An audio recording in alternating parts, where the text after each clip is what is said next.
The Buffalo Bills return to practice here at One Bills Drive. For the Buffalo News, I'm Jay Skurski, joined by Nick Veronica and Mark Gaughan. And Nick, let's get right to it. Some good news from Coach Sean McDermott before practice even started in that wide receiver Jordan Matthews upgraded to day-to-day with a thumb injury.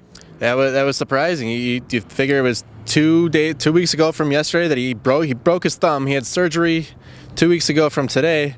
It sounds like it would be a lot for him to come back from, but he was out there in practice. He didn't catch any balls, but he had his helmet on. He was on the exercise bike. He worked the jugs machine after practice, catching exclusively left-handed, which was impressive. But says he has a chance to play, so they need him. Yeah, that might be a little bit premature, but you're right. Absolutely, this offense, which is really struggling to get anything going in the passing game, needs Jordan Matthews back as soon as possible. So we'll see. And Mark, obviously with the break, Rick Dennison, the offensive coordinator, had a lot of work on his plate in terms of figuring out not just that passing game, but settling on an offensive line, trying to return this rushing attack, which was number one in the NFL over the past 2 seasons, back into that top 10. I think they're 16th right now in the league.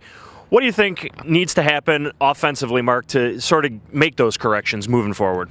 Well, I think they could buy a bigger smoke machine and more mirrors, maybe. That would be how it might be their best option. But seriously, they're limited with this receiving core.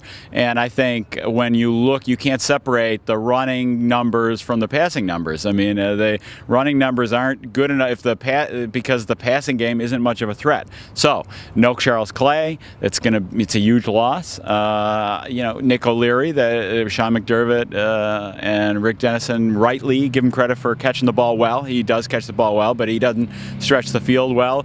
So I think one thing they need to do is try to stretch the field or threaten the deep part of the field a little more because Tyrod does throw the ball deep well. That's one thing they can do. I think they should keep feeding Zay Jones. He caught 8 zillion passes in college. He knows how to catch the ball. He just needs to, get it going, and I don't care if he keeps dropping a few, keep throwing it to him. And they have options on the offensive line.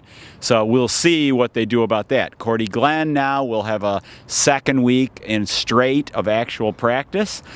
Will they play him? They might. What are they going to do? Cordy Glenn, Deion Dawkins. I think if Cordy Glenn is healthy and playing his best, he's a 10th, 11th best tackle in the league, right? Yeah. Would you agree with that? Absolutely, and if he is, he's got to be in the lineup. I mean, the second highest paid player on the team, they need him out there. So I think moving forward, that's going to be very interesting, not just this week, but the rest of this season into next year. What do they do with Cordy Glenn?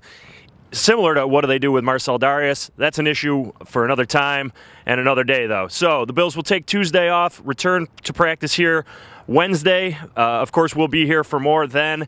Be sure to check back on BN Blitz for the latest. For Nick, for Mark, for Jim behind the camera, I'm Jay. Thanks for watching.